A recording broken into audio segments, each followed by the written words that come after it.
Fernán, gracias por venir. Por favor, gracias Luis por invitarme. Un gusto estar acá con vos. Igualmente, te presento como ministro de Salud de la Ciudad de Buenos Aires y precandidato. No, al día de hoy no. Al día de hoy lo que tenemos que hacer es conectar con lo que está pasando en la sociedad y en el país y trabajar para ello, ¿no? Después, por supuesto que los primeros meses del año que viene van a ser meses de mucha definición. Te lo digo no por arbitrariedad personal. Estuvo Horacio Rodríguez Larrete y decía esto. ¿El candidato a jefe de gobierno en la ciudad es Martín Lustó? Mi candidato primero va a salir de las PASO. Hay candidatos del PRO que están con voluntad, como Jorge Macri, está Fernán Quirós, a ver si termina de decidirlo, está Soledad Acuña, esos son candidatos del PRO, y está Martín Lustó, que es el candidato al radicalismo.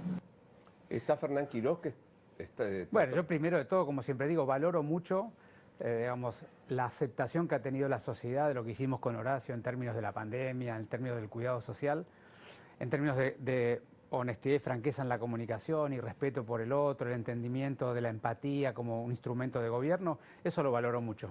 Pero de vuelta, y como bien dice, me parece que surge de las palabras de Horacio también, eso será para el día de mañana. Hoy hay que ocuparse de cuidar a la gente en el momento que está pasando, ¿no? Te digo, en el espectro, por ejemplo, me dicen a mí mañana, vas a conducir Gran Hermano, de ninguna, pero no existe ninguna posibilidad. ¿Esto está dentro de la posibilidad? No digo que lo aceptes, pero está dentro de la posibilidad. Sí, yo como he dicho que ese es un análisis y un debate que hay que dar ya sobre las campañas, digamos, no es momento ahora, pero eso no significa ni que sí ni que no, significa que no es el momento.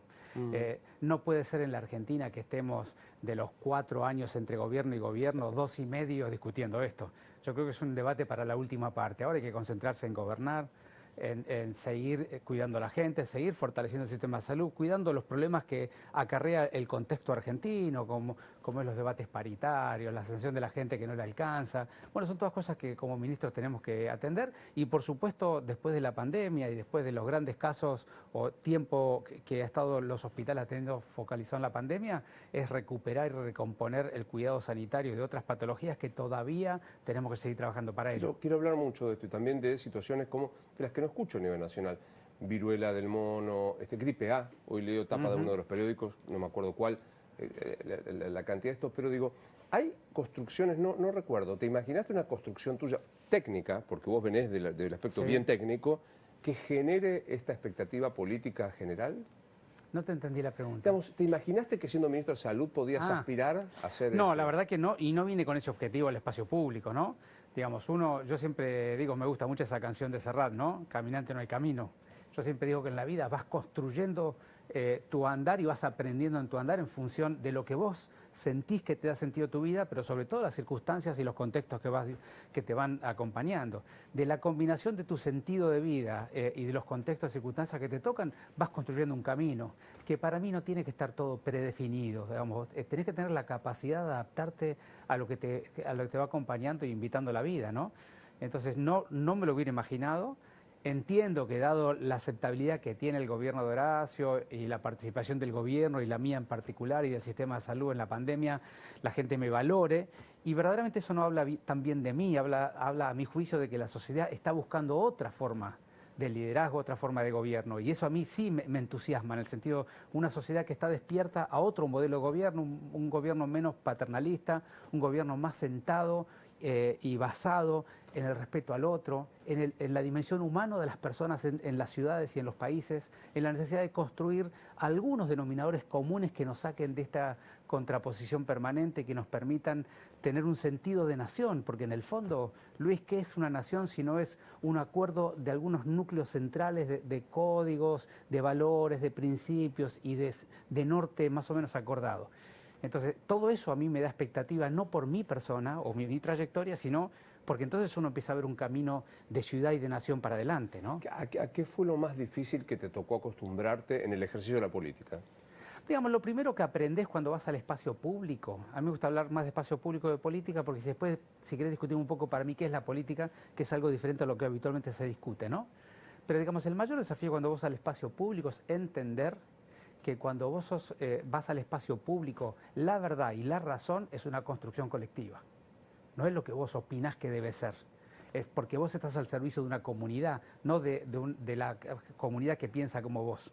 supuesto. Cuando vos estás al servicio de una comunidad, sobre todo que te toca una pandemia como tocó en esta época, pero en cualquier escenario, vos tenés que entender que la verdad y el objetivo es una construcción colectiva, que vos le das un sentido, un tinte, una mirada ideológica, filosófica, partidaria, por supuesto, pero que ese tinte, ese sentido que vos le das, tiene que poder comprender a la mayoría, porque de eso se trata una nación, donde se respetan las minorías. Qué interesante esto. Digo. Bueno, es que eso es una parte que hemos mal aprendido, que es la democracia, el gobierno de la mayoría, con estricto respeto a las minorías. O sea, solo quedamos con la primera parte, ¿no? Pero además el respeto no es solamente no agredirlo, el respeto es tratar de incluir algunos conceptos que la minoría tiene que en tu mayoría pueden ser aceptables.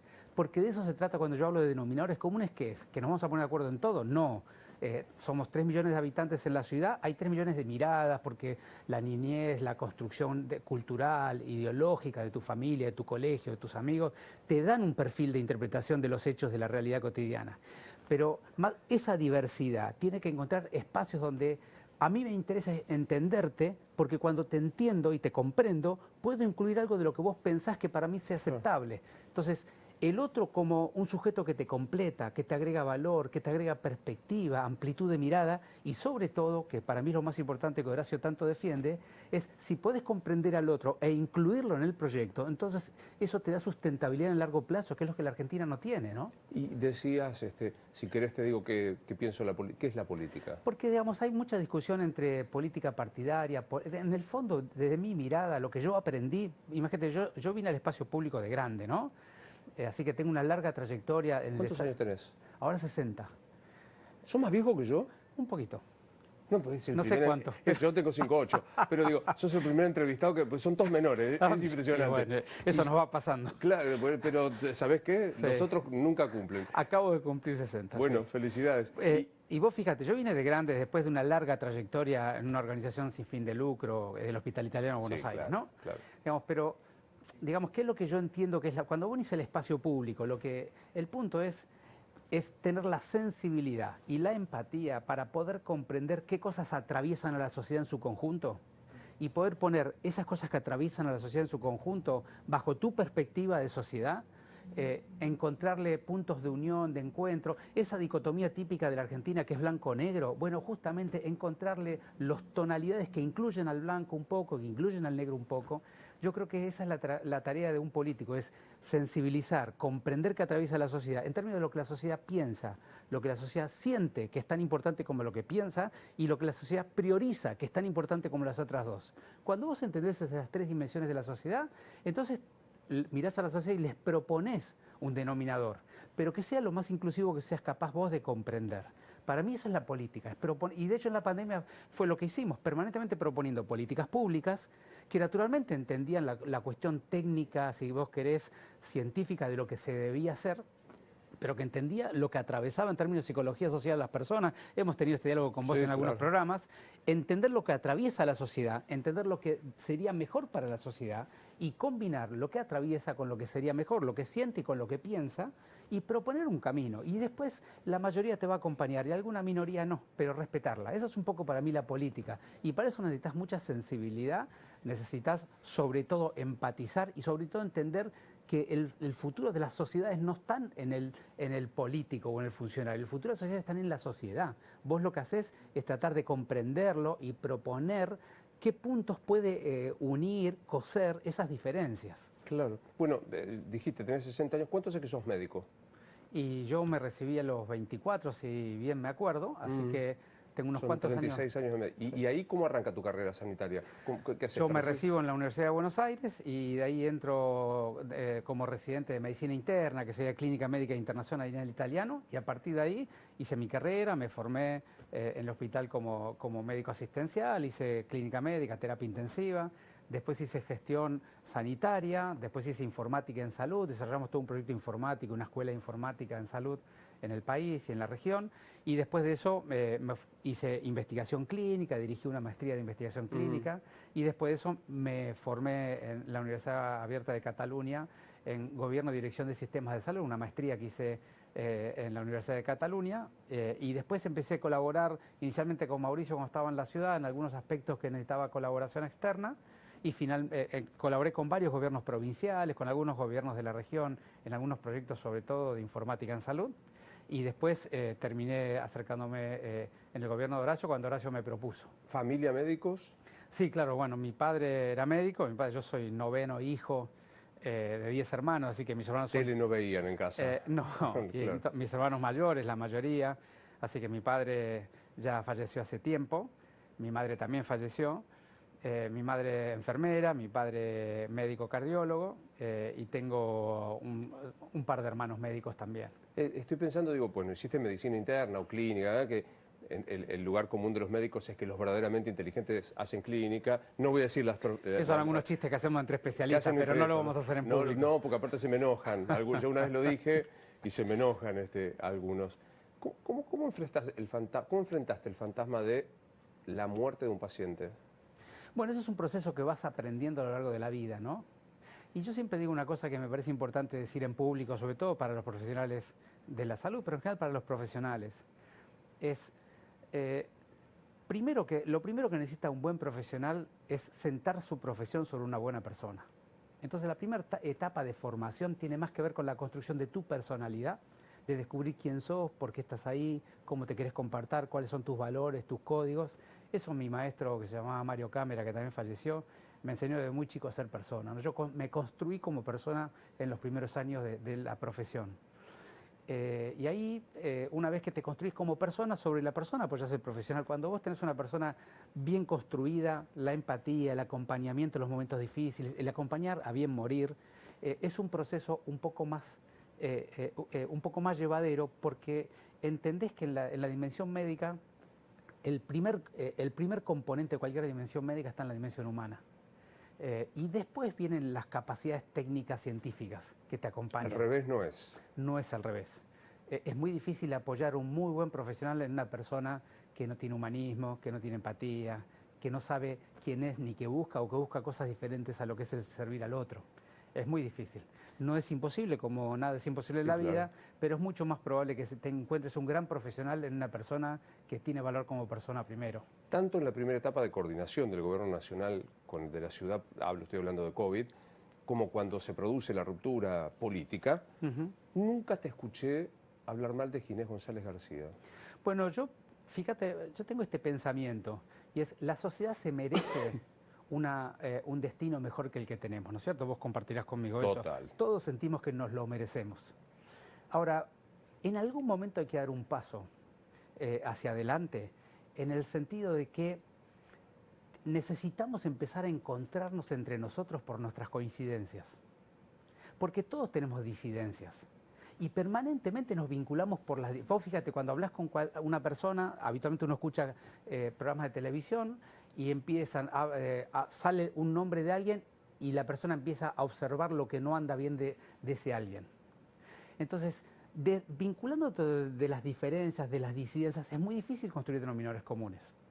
Entonces yo digo, la sociedad se merece, sobre todo en el medio de la pandemia, que tenía una angustia, un dolor, un miedo, una incertidumbre, se merecían líderes que no estén criticándose mutuamente, sino que se vinculen por los puntos donde se ponen de acuerdo.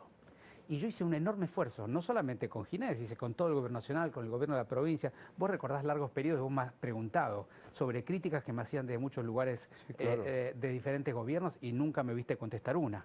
Ni una. Sí, con la certeza de lo que estoy haciendo, explicándole en la cara, mirándole en los ojos a la sociedad lo que estoy haciendo, porque mi responsabilidad es dar explicaciones de lo que hago.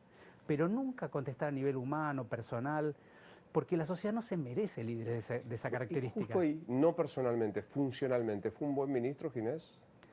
Ginés tiene una larga trayectoria en el sanitarismo argentino, construyendo largos grupos de profesionales sanitaristas del país. Yo diría, un número significativo de los sanitaristas de la Argentina se han formado en iSalud.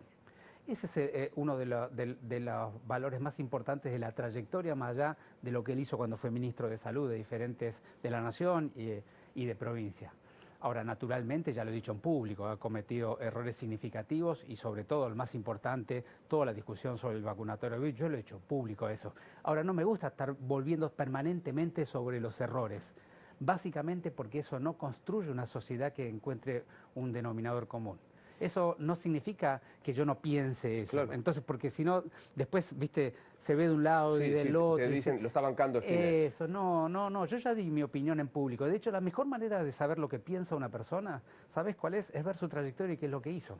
Entonces, revisemos lo que yo hice en la pandemia, eso es lo que yo pienso que debe ser un funcionario público. No necesito hablar mal de los demás para decir que yo soy o colocarme un poco por arriba de otro. Yo necesito decir lo que soy yo, lo que creo y hablarle a la gente sobre lo que estoy viendo, ¿no? Genera no pareciera tu caso, pero genera como una sensación de que lo puedo todo.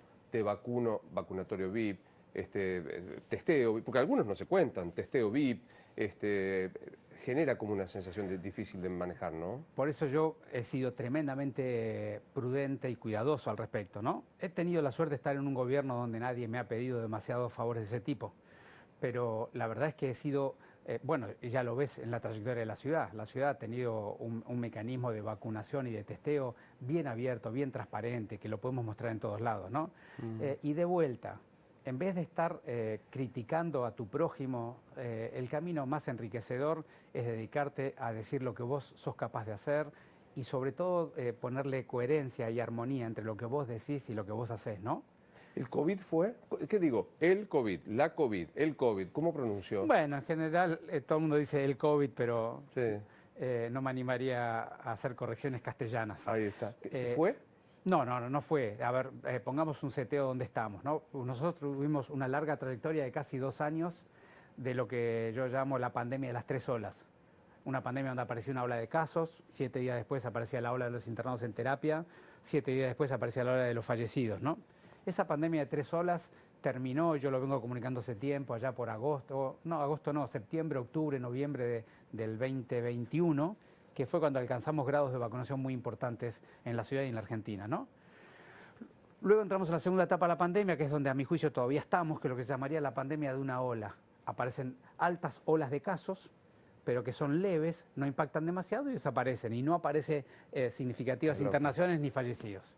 Todavía estamos ahí. De hecho, hoy por hoy se están empezando a reportar en países europeos y del norte, del hemisferio norte, aumento significativo de casos de nuevas variantes y demás. Y vamos a escuchar por los próximos meses cómo aparecen olas de casos en el hemisferio norte, que a veces tienen un poco más de gravedad, básicamente porque tienen menos tasa de vacunación.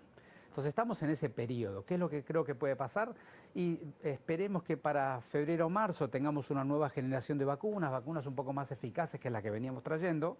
Y si podemos vacunarnos con nuevas vacunas que sean un poco más eficaces, probablemente el año que viene, para otoño-invierno, que es el periodo donde va a empezar a circular fuerte de vuelta, ya entremos en una zona de circulación más habitual del virus y podamos dejar esta etapa de pandemia de una ola a casos periódicos en alguna etapa del año.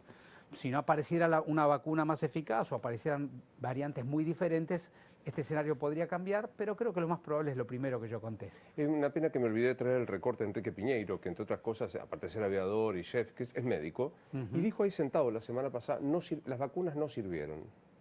No, eso no se sustenta en la información científica internacional y no se sustenta en los datos que nosotros tenemos realmente. Ahora, no pude escuchar en qué contexto lo dijo porque él es una persona es un médico aparte, capaz ¿no? e inteligente, claro. Con lo cual a lo mejor me podría poner de acuerdo con él si escucho bien su frase. Pero si lo que él quiso decir es las vacunas no evitaron finalmente el contagio, en eso tiene razón, porque como yo te decía, necesitamos una nueva generación de vacunas porque esta generación ya no evita mucho el contagio. Vos te vacunás, evitás contagiarte 1 o 2 meses, después enseguida bajan los anticuerpos y te puedes contagiar. Pero estas vacunas evitaron la enfermedad grave y cortaron la segunda y la tercera ola. Las 2 olas que entonces decías, ¿no? Salvaron millones de vidas en el mundo, pero no hace 6 meses o 8 meses que ya no evitan el contagio. Desde la aparición de Omicron a esta parte, dejaron de evitar el contagio o evitan mucho menos el contagio. Si eso es lo que quiso decir, comparto plenamente. Claro. Puede parecer una obviedad. ¿Cuántas dosis de vacuna debería tener hoy día cualquiera que nos está viendo? Bueno, todavía la información, se va generando en la medida que pasan los meses, ¿no? Lo que sabemos en el escenario argentino, para no hablar de cada país, en el escenario argentino hoy, que es recomendable tener el segundo refuerzo.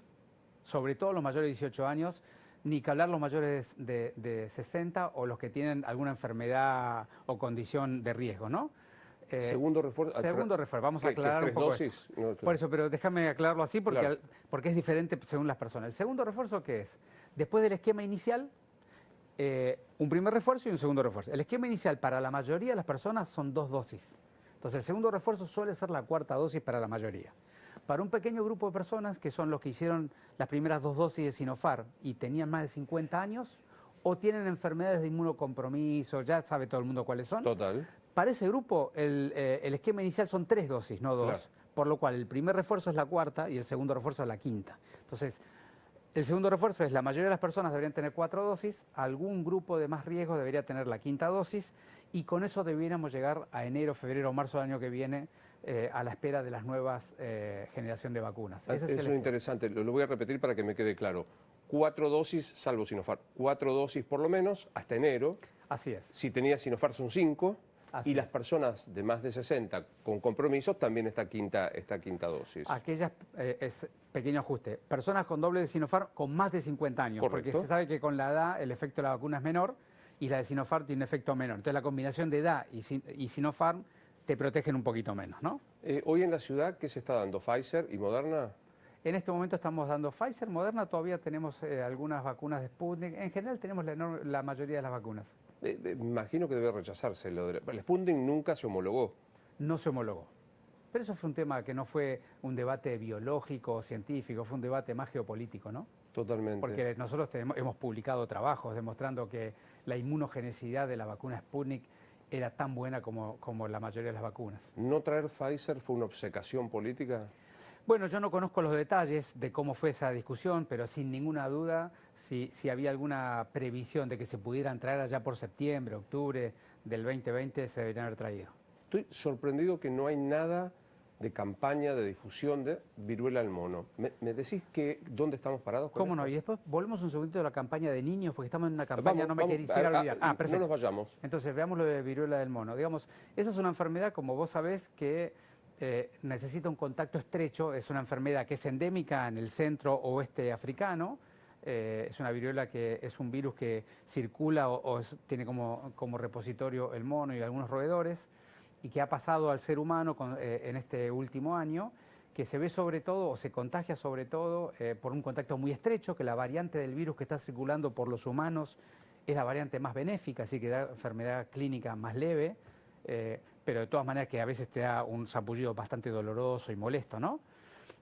Y como te decía, requiere un contacto muy estrecho con el enfermo. ¿Qué definamos estrecho? ¿Sexual? Bueno, naturalmente el encuentro sexual es un encuentro que tiene mucha estrechez física, pero básicamente es tocar las lesiones o estar en contacto muy estrecho con una persona que está con la enfermedad. Es decir, que no tiene nada que ver con lo que vimos del COVID, que por ahí vos entrabas en un lugar donde ya no había nadie y te contagiabas porque había habido un enfermo, ¿no? No tiene nada que ver. El formato de contagio es mucho más exigente para esta viruela. Para este virus, por lo tanto, entre comillas, venimos comunicando que no hay que tampoco poner en alarma a todo el mundo, sí hay que tener algunas precauciones, sobre todo cuando tenés cuadros clínicos con lesiones en la piel. Claro. Eso hay que hacerse ver, sobre todo inicialmente la enorme mayoría eran de varones que tenían sexo con varones, por varios motivos, pero entre ellos también es porque se necesita el contacto sexual para hacer un contacto estrecho, o es uno de ellos, ¿no? Bien, los viejos, nosotros, teníamos la vacuna que te dejaba Claro. la marca. ¿Estamos protegidos? Digamos, la vacuna de viruela humana tiene protección cruzada con la viruela del mono, con lo cual los que estamos vacunados con la viruela humana tenemos un poco más de protección. Y hay 2 vacunas que están, algunas de ellas han sido aprobadas en algunos países del mundo ya con el virus particular Claro. del mono, vacunas que todavía no han sido aprobadas en la ¿Qué es Argentina. protección cruzada? Que vos te vacunas para el virus de la viruela humana y el anticuerpo reacciona también contra el virus de la viruela del mono y por lo tanto evitas enfermarte. O sea, técnicamente los viejos estamos Es un poco como si mejor. estuvieras más protegido, efectivamente. Los otros días hablando con un colega tuyo me decía, en el carnet, digo, tengo 58 años, ¿dónde voy a encontrar? Pero se supone Claro. que hasta el 70 y pico se vacunó en la Argentina. 78, 79. O sea, todos los que hayan nacido hasta el 78, 79 deberían estar vacunados. Así es. O sea, Están más protegidos. Estamos más protegidos. Pero hay que tener cuidados universales para algunas enfermedades, ¿no? Entonces revisemos una por una. Si vos estás con un cuadro gripal, con fiebre, con moco, con tos, y vas a salir de tu casa, ponete un barbijo. Pero claro. Ya aprendimos, ¿no? Si vos estás con enfermedad exantemática, si tenés lesiones en la piel, hácete ver por un médico, no te expongas con contactos muy cercanos a ninguna otra persona, hácete ver antes de hacerlo. Claro. Digamos, me parece que más que estar corriendo atrás de cuán protegido estoy, me parece más interesante analizar qué cuidados generales tenemos que adquirir en la vida en Es comunidad. fundamental eso. ¿Vacuna contra la viruela del mono va a haber? ¿No va a Como haber? te decía, hay dos. En algunos países ya están aprobadas para el uso en humanos, se aplica en algunos subgrupos en particular. En la Argentina todavía no están aprobadas. Todavía no están Todavía aprobadas. no están aprobadas. Para mi sorpresa, amigos que viajaron a los Estados Unidos sí se vacunaron, que de paso Eh. la pasaron con dolor y con alguna consecuencia posterior. En Estados Unidos está aprobada, todavía aquí en la Argentina. Todavía aquí la ANMAT no las ha aprobado, no conozco el trámite, si ya se han presentado o no se han presentado los laboratorios fabricantes, no conozco el detalle, pero no hay ninguna vacuna aprobada aquí en la Argentina. Querías decir de vacunación de niños. Sí, muy importante, porque vos sabés que a lo largo de la pandemia los niños han perdido cierta protección, sobre todo con la vacuna triple viral, que tiene la del sarampión incluida allí, y se ha perdido cierta protección para la polio. Son dos enfermedades que se logran evitarse que circulen en la comunidad cuando la enorme mayoría de los niños están vacunados. Entonces hay una campaña a nivel nacional que se aplica en las 24 jurisdicciones. Nosotros estamos en este momento en esa campaña de vacunación de triple viral y de polio para todo niño y niña de 13 meses, es decir, más de un año, hasta los 4 años, no importa el estado de vacunación que tenga para estas vacunas. Es un refuerzo por arriba del calendario habitual y estamos invitando a todos que se acerquen. En la página de la ciudad pueden encontrarlo, la información de dónde están los vacunatorios, pueden pedir turno por teléfono o ahí mismo en la página, pero es muy importante si quieren ir a su sistema de cobertura privada y preguntar por ello, pero es muy importante que todas las madres consideren, y los padres por supuesto, vacunar a sus chicos entre 1 y 4 años con una dosis complementaria de la triple viral y de la vacuna de la polio. Ahí está. Vos decías la evolución que tienen todas estas enfermedades. ¿Nos tenemos que acostumbrar? Viruela del mono, COVID... Bueno, vos fíjate, yo vengo insistiendo en este concepto, ¿no? Y es, hay enfermedades que el reservorio de los gérmenes somos los propios humanos. Y otras enfermedades que el reservorio de los gérmenes son los animales salvajes y a veces ese bicho o ese germen puede saltar al ser humano. A eso se llaman zoonosis, enfermedades que circulan en los animales normalmente. Entonces, en la medida que nosotros seguimos en este proceso de pérdida de hábitat natural de los animales, es decir, seguimos dañando el medio ambiente, los ecosistemas, los lugares donde los animales salvajes viven, distanciados del ser humano, y acercamos la vida humana a esos lugares, naturalmente hay cada vez más cercanía, ya sea en forma directa o a través de los roedores o a través de los murciélagos, diferentes animales que acercan esos gérmenes que están en la vida silvestre al hombre. Entonces, hay que entender que si no cuidamos el planeta, no solamente es un tema de calentamiento global, es que es impensable la salud humana en el futuro si no entendemos que tenemos que cuidar la salud animal y vegetal de todas las especies, ya no solo por el calentamiento, sino porque no vamos a poder sostener la salud humana. Eso se lo llama una mirada nueva que se llama una sola salud, la salud de todos los seres vivos de la Tierra. Entonces, lo que va a pasar y lo que está pasando es que cada vez más estamos sufriendo enfermedades que no hubiéramos sufrido si no tuviéramos esta pérdida de hábitats naturales. Y en la medida que hacemos más pérdida de hábitat natural, vamos a tener más. Por eso cuando me preguntan, ¿esta es la última pandemia? De ninguna manera. Decididamente no es la última. Lo que no sabemos es la próxima cuál será y cuándo vendrá. Pero tenemos que repensar los modelos productivos de la Tierra. Tenemos que entender que si queremos cuidar la salud del hombre, no solamente tenemos que hacer investigación de biología humana, tenemos que entender que tenemos que cuidar también a los animales. Sigue siendo de enorme discusión la educación sexual integral, la ESI, en el colegio. Hay todavía resistencia. Algunos. Vi los otros días que imputan a tu colega de La Nación, a Carla Bisotti, porque supuestamente favorece la ligadura de Trump. Primero, ¿qué valoración tenés de Bisotti? Es una profesional que tiene muy buena formación ella es una infectóloga que tiene muy buena formación en inmunología y sobre todo en vacunología, y que ha tomado un ministerio en un momento muy difícil y que lo ha tratado de conducir coordinando con los ministros de la Argentina, ¿no? Dame tu visión sobre la ESI. Bueno, ese es un punto que yo creo que es los típicos temas que son evolutivos de la cultura social, ¿no? decir, ¿qué sabemos? Primera cosa que sabemos, que la mayoría de los problemas importantes del ser humano empiezan un canal de solución o de tratamiento o de mitigación cuando lo pones en palabras. Entonces, el poner en palabras, yo vengo dialogando en diálogos sociales con la comunidad sobre todo lo que nos dejó la pandemia en términos ¿cómo se llaman? Sentimientos negativos, angustia, dolor, bronca, diciendo que poniéndolo en palabras es el paso número 1 para empezar a tratarlos, ¿no? Y empezar a dejarlos atrás. Entonces, lo primero que tenemos que saber es que la educación sexual integral, que yo creo que es una aproximación apropiada, requiere poner en palabras y en conocimiento los aspectos que hacen al vínculo humano, en cada etapa de la evolución del hombre y en cada etapa de la evolución de la persona a su edad. Hay procesos o a edades más pequeñas que el niño o la niña tiene que aprender a entender que su cuerpo es su cuerpo y debe ser respetado como tal. Eso es todo lo que necesita educación inicial, ¿no? Y en la medida que vas evolucionando a lo largo de la adolescencia, ir adquiriendo nuevos conocimientos, competencias y habilidades sobre la salud sexual integral. Pero, digamos, como concepto es un concepto que es evolutivo. Hace 20 años era impensado. Total. Lo que vamos a hacer dentro de 20 años es impensado el día de hoy, porque los seres humanos vamos evolucionando nuestra forma de entender la realidad. Pero vos sentís que hay una intromisión del Estado en el derecho indudable de la familia. Bueno, nuevamente, yo te vuelvo a insistir que esos son conceptos evolutivos. A mí me parece que todo niño o niña tiene derecho a tener algunos instrumentos para su propia protección, adaptado a la edad biológica, a las circunstancias que vive, y también adaptado y respetando los conceptos o las creencias de cada familia. Es un tema que requiere cierta delicadeza.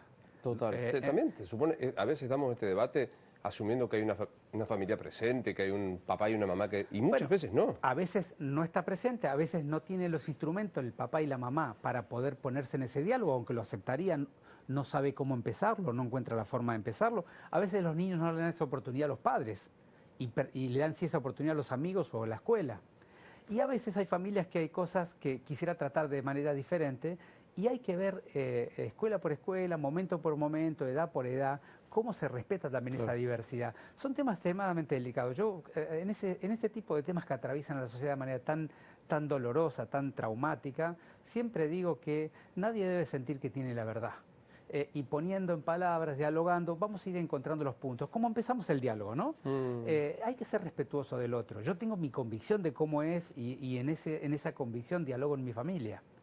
Pero, digamos, yo creo que cuando uno dialoga sobre el conjunto, sobre la sociedad, tiene que ser un poco más respetuoso de las diversidades. Después de la legalización de la IVE, de la interrupción voluntaria del embarazo, el más llamado aborto y demás, ¿hubo más abortos? Los datos de la ciudad son datos que, digamos, en los últimos 3 a 4 años antes de esa ley venían aumentando, sobre todo se venían formalizando y documentando más, y al proceso siguiente, el año siguiente, ha seguido esa tendencia más o menos en el mismo sentido. No ha habido un cambio muy significativo que nosotros hayamos podido documentar. Es decir, no hubo como me acuerdo con la discusión del divorcio, se iba a divorciar todo el mundo. Nada, se estandarizó en una media. En los datos de la ciudad indican que la tendencia que venía continuó en esa tendencia, no hubo una modificación significativa. ¿Tenés presente el número de aproximadamente cuántas interrupciones hay? Sí, el último dato cerrado del año eran unas 8.000 por año. 8.000 por año, estamos hablando de 800, 700 y pico por mes. Sí, ¿es un dato alto comparado con otras? Es muy difícil comparar, ¿no? Y sobre todo, como siempre decimos, un embarazo no deseado viene después de haberte quedado embarazada por un embarazo no buscado, claro, ¿no? Entonces, la mejor manera de tratar este tema es acercar los instrumentos y las capacidades para que la gente que no se quiera embarazar no se embarace y dando la mayor cantidad de información posible para que sepa cómo hacerlo. Nosotros en la ciudad hemos aumentado muchísimo los implantes subcutáneos, todos los métodos de cuidado más de largo plazo. Hemos aumentado muchísimo estos últimos 3 años y eso ha ayudado muchísimo que viene bajando año por año el embarazo adolescente. Claro. Y ahí es donde hay que trabajar, en que las personas que no se quieran embarazar no se embaracen. Claro, información, prevención, o sea, para... Y acercar los instrumentos. También facilitar el acceso a los métodos que son de más largo plazo, porque son mucho más simples de manejar, ¿no? ¿Cuántos más o menos, no sé, te vengo a preguntar números, ¿Cuántos nacimientos por año tiene la capital? Bueno, la tasa de natalidad viene bajando año por año, y esto no es una movida universal. Sí, sí, En la ciudad también viene bajando. Son más o menos unas 30.000 a 35.000 nuevos nacimientos por año de personas que nacen en la ciudad y que residen en la ciudad, porque después nacen otras personas en la ciudad que residen en el conurbano, ¿no? Pero digamos, son más o menos unos 30 a 35.000 nuevos porteños que tenemos por año. ¿Hay todavía resistencia cultural a la, no sé, la entrega de preservativos, a difundir los nuevos métodos anticonceptivos? Me parece que, como yo te decía, hay conceptos que a veces generan una tensión enorme en la sociedad y luego evolutivamente, año por año, van entrando en la cultura, ¿no? Entonces hay discusiones que a mí me parece que vale la pena darlos intensamente porque se está perdiendo algún valor importante, claro. Y otras discusiones que hay que dejarlas permear en la cultura, porque las culturas evolucionan. Algunos aspectos revolucionan, pero la mayoría de los aspectos de la cultura social evolucionan. Entonces yo creo que hay cuestiones que no tenemos que pelearnos, no tenemos que generar tensión interpersonal por temas que evolucionan al ritmo apropiado. ¿Tenés creencia religiosa? Yo fui formado en religión cristiana. La verdad es que, como siempre digo, no logro convencerme en mi racionalidad de que existe un Dios, pero tengo algunos principios o valores de la iglesia. Sí. Te lo digo por esta cosa casi budista tuya, ¿no? Pero eso no viene por la religión, viene por una convicción plena, y he aprendido en mi vida, que la interpretación de los fenómenos de tu vida es una interpretación que combina al fenómeno en sí, más toda tu carga cultural, claro, histórica, de lo que te tocó vivir, qué cosas te dolieron a vos, qué cosas no te dolieron.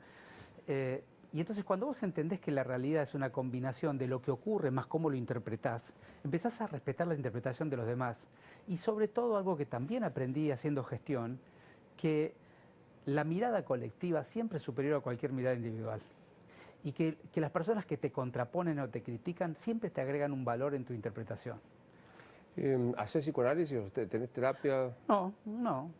Hago mucha reflexión interna, comparto con mi mujer y mi familia mi interpretación de la vida y aprendemos juntos. No, y porque iba esta pregunta muy psicoanalítica que a veces los terapeutas hacen al frente a su paciente, y es ¿quién sos? Voy descubriendo cada día quién soy, pero al día de hoy tengo una plena convicción de qué cosas me dan sentido en la vida y qué cosas no. Y he aprendido a focalizar muchísimo en poner mi energía en lo que me parece importante, ¿no? ¿Y qué cosas son esas que te definen? Bueno, hoy me dan sentido en lo personal, mi vida personal, familiar, con mis amigos, mis afectos, mi grupo de amigos, digamos, es lo que me da el sentido personal. Y luego en lo profesional me da mucho sentido el trabajo que estoy haciendo en el Ministerio de Salud, es venir a dar lo que yo tengo a la sociedad en esta etapa, un poco mi última etapa profesional, podríamos decir así, los próximos 10, 15 años. Nos calmamos. Bueno, los próximos 10, 15 años será el último periodo donde yo podré hacer cosas en lo profesional. Me da sentido devolverle a la sociedad lo que me dio, me da cierta paz interior completar mi desarrollo profesional en ese proceso. Voy hasta donde me dejes. Y disculpame un segundito. Sí. Y es importante esto también, es entender que la capacidad de entender al otro, de incluirlo en el proceso de propuesta, requiere de una convicción interior clara de lo que querés ser y lo que tenés que hacer, y una fortaleza interior enorme, porque es mucho más simple no buscar el acuerdo con el otro. Sí, digamos, claro. Es menos doloroso estar de un lado. Supone un esfuerzo, ¿eh? Un esfuerzo enorme, sí, porque es salir de tu zona de confort, de tu grupo de pertenencia, entre comillas, de tu tribu, de cómo piensa tu tribu la realidad, y decir, espera, dado que yo sé cómo pensamos y que estoy de acuerdo en cómo pensamos, me animo a ir allá y ver si puedo tomar algo de aquella, porque no dudo cuando salgo. Claro. ¿Entendés? Entonces yo creo que la fortaleza interior y la capacidad de transformación en el largo plazo pasa por tu capacidad de aceptar al otro, ¿no? Tu capacidad de conflictuar o de contraponer con el otro. Voy hasta donde me dejes. ¿Casado hace? Y ya compartimos... ¿No vas a meter la pata con la fecha? No, compartimos más de 20 años juntos con Silvana. ¿Para toda la vida es el amor? En cada pareja es distinto. Yo creo que lo importante es que mientras haya amor tenga sentido estar juntos en la vida. ¿Poliamor? No es lo mío. No pasa por ahí. Me parece que eso tiene más que ver con tal vez, digamos, no lo puedo valorar porque no lo transitaste ahí. siento, pero me parece que tiene que ver más con ver el sexo como una cosa más transaccional. El amor yo creo que es una cosa de, nada, de estar contento con que el otro esté bien. Es muy difícil. A ver ese concepto, el amor, el sexo como algo transaccional. Claro, digamos, hay personas que disfrutan el sexo por cuestiones transaccionales, pero no sienten por el otro algo, ¿cómo te diría? No es que te completa, porque cada uno de nosotros está completo por sí mismo, pero que te da ganas de compartir con el otro la trayectoria de tu vida. O sea, sexo con amor, decís vos, el sexo sin amor. Efectivamente, también es sexo, pero digamos, hay etapas de la vida en que uno también transitó por ese camino, pero no es la etapa en la que estoy. Hay etapas en las que uno ha transitado. Y la vida es muy larga y te da oportunidad de transitar diferentes cosas. Lo importante es si en cada una de esas etapas aprendiste algo, ¿no? No sé cómo llegamos en este programa una vez a la pregunta expert, al comentario de José Luis Esper, que terminó hablando del Viagra y que le hizo como un tributo. Bueno, hay muchas personas que con el paso del tiempo, digamos, van teniendo dificultades, digamos, de erección y eso les altera su bienestar y su capacidad de tener un sexo completo con la persona que aman. Y el Viagra vino a dar resultados para esa cantidad de personas. Así que, digamos, decididamente, el Viagra es un medicamento que ha ayudado muchísimo en el bienestar de las personas, sobre todo en varones mayores. Yo creo que, digamos, que ha dado un servicio al bienestar social importante y hay que tomarlo en el contexto de que se toma. ¿Curiosidad por el sildenafil? No. ¿Curiosidad en qué sentido dirías? De experimentarlo. No, uno como médico conoce los mecanismos farmacológicos de los diferentes medicamentos y acompañas a las personas que tienen la voluntad o la necesidad de usarlo, pero es un medicamento más. No identifico en el sildenafil nada significativo diferente a otro medicamento. ¿Qué bolonqui esto de saber cómo funciona? ¿Te automedicás? Bueno, todos los médicos, sí, cuando te das un tratamiento, no sabes si estás dándote un tratamiento o te estás automedicando, ¿no? Pero en general soy de usar pocos medicamentos. ¿A cuántas personas viste morir? Muchísimas. No solamente vi, acompañé y me comprometí con muchas de ellas. Incluso a gente con la cual he tenido muchos afectos. ¿Y nos morimos y qué pasa? No, lo que pasa después que nos morimos no lo sé verdaderamente, pero sí me parece, digamos, lo que uno puede saber es lo que pasa antes que empieces el camino, ¿no? Y a mí me gusta decir que nosotros tenemos un cuerpo físico y un cuerpo, si vos querés, espiritual, un ser dentro de ese cuerpo físico, ¿no? Y el cuerpo físico con el tiempo te va pasando la cuenta. Ahí vas teniendo achaques, dificultades, dolores, limitaciones. Ese es el cuerpo físico. Ahora, es cierto que en la medida que el cuerpo físico va perdiendo capacidades físicas, tu persona va creciendo cada vez más. Y de ahí viene lo que uno podría llamar, digamos, la capacidad de aprender a lo largo de la vida a tal punto de ir adquiriendo sabiduría, ¿no? Entonces uno tiene que combinar que vas perdiendo capacidades físicas en la medida que estás adquiriendo sabiduría. Y la sabiduría significa poder contextualizar la información que todas las demás personas tienen, pero con tu experiencia, poderla contextualizar y acompañar. Ya darte cuenta que vos no sos lo importante, sino vos en el contexto de dónde estás, de tus afectos, de las personas que te rodean. Y el sabio es una persona que ya no compite con los demás, sino que acompaña, mentorea. Entonces yo creo que en la edad adulta y sobre todo la tercera edad y toda esta vida que hay después de los 50, los 60, que está siendo cada vez más importante, sí, no estamos comprendiendo en sociedad el verdadero rol que tiene esa etapa, ¿no? Es una etapa que más que operarte y medicarte para no aparecer físicamente como limitado, es desde las limitaciones físicas que tenés, comprender que tu principal valor está en tu persona, no en el cuerpo. Pero ¿te hincha el paso del tiempo? Más allá de lo que decían los achaques, Digamos, transito el paso del tiempo como todo el mundo, pero voy disfrutando cada vez más de mi ser. Hoy disfruto de lo que yo soy y cómo me manejo, interpreto mi vida mucho más de lo que lo hacía cuando tenía 30, 40, que tenía una capacidad física muy superior, pero una capacidad de aprender y de procesar lo que me pasaba día a día mucho más limitada, ¿no? Embarremos un poco políticamente la cosa, llevándote la contra con todo lo que dijiste que comparto. Javier Milei es... Yo creo que, yo lo he dicho muchas veces, yo descreo de las personas que tienen la verdad absoluta y los que no piensan como él tienen adjetivos calificativos con etiquetas. Yo creo que eso no es inteligente. Lo inteligente es entender que el que piensa diferente que vos tiene una mirada como si fuera un elefante, ¿no? Cada uno ve el elefante de un lugar y cree que el elefante tiene una forma porque vos no lo puedes ver entero, pero el otro te regala la posibilidad de una mirada que vos no tenés. Entonces, si vos crees que el otro tiene todos adjetivos calificativos negativos, nunca vas a entender el elefante su integridad. Vas a creer que el elefante es una trompa. Si estás de frente. Si estás de frente, pero nunca vas a comprender el elefante. Eso, a mi juicio, no es de sabio. Entonces, pero no, hay muchísimo de esto en la Argentina, ¿no? Y muchos que no son políticos, otros son periodistas, otros son trabajadores, no sé, de la construcción y otros. El argentino tiene esa cosa de que ha tenido tantas décadas de fracasos de diferentes estrategias que llega un momento en que no aguantas más que te expliquen nada y vos considerás que el camino es el tuyo. ¿Cristina Fernández de Kirchner es? Bueno, es un poco más en lo mismo, ¿no? Ha sido una persona que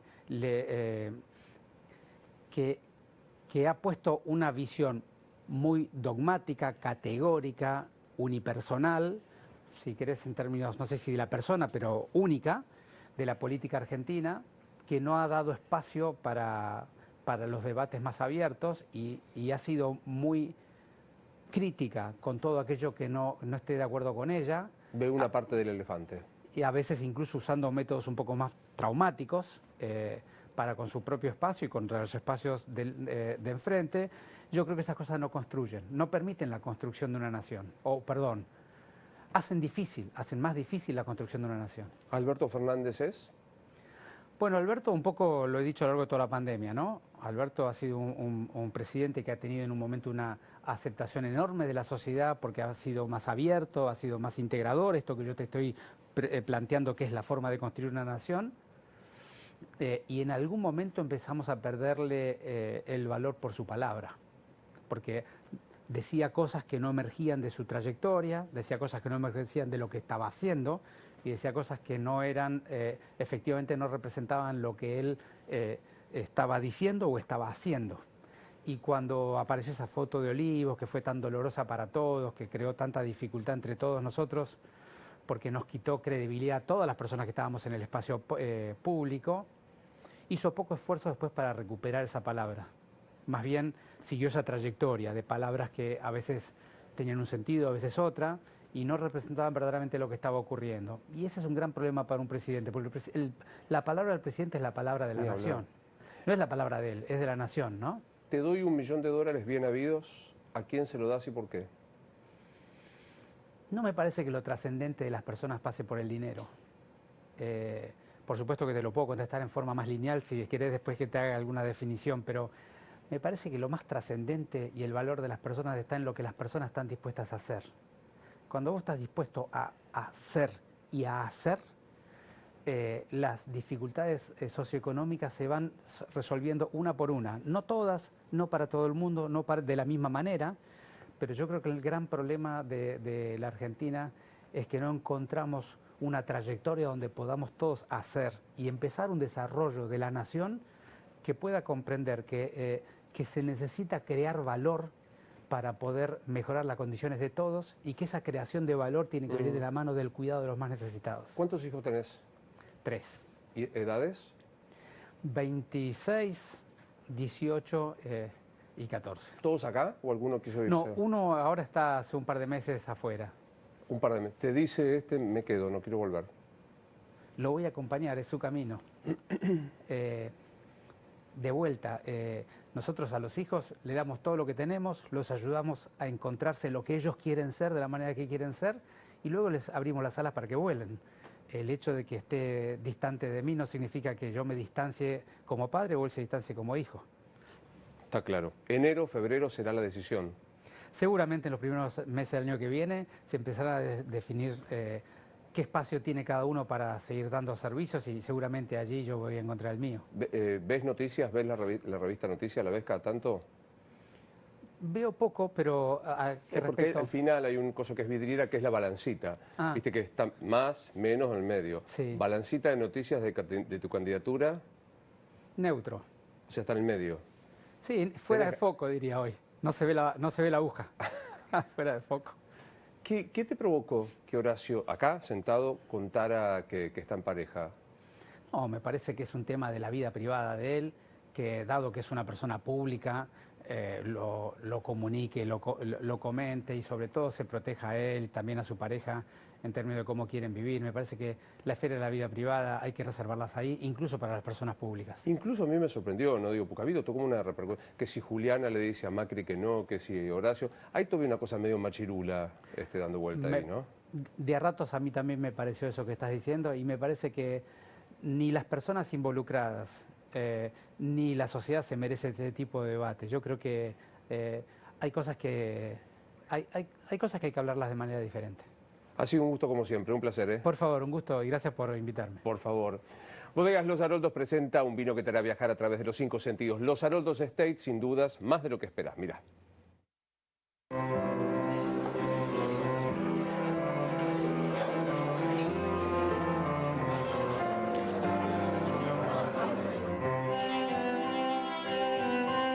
Los Haroldos Estate, mucho más de lo que esperás.